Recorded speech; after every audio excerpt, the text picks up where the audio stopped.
به نام او که زندگی را آفرید. ان مع العسر یسرا. تمام لحظاتی که انسان‌ها در طول زندگیشون سپری می‌کنن به نوعی مشابهه.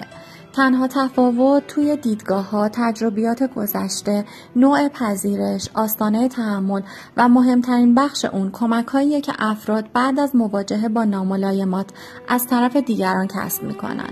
این کمک میتونه از جانب نزدیکان، دوستان و یه مشاور باشه. در جوامع امروز به دلیل فراوانی مشکلات و آسیب‌ها و وجود فاصله‌ها، هزینه‌های بالای مشاوره و نتیجه طولانی مدت، این دسترسی به کمک چندان میسر نیست.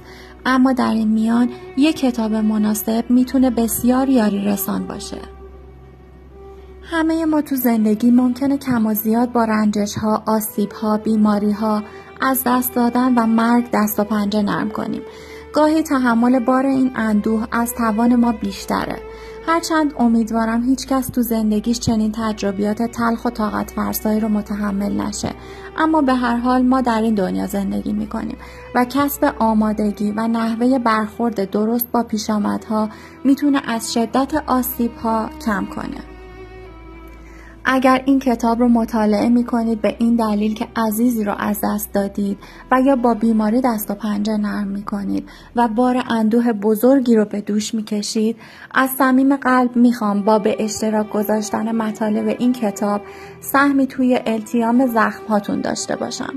به امید اینکه دوباره به آرامش قلبیتون برسید.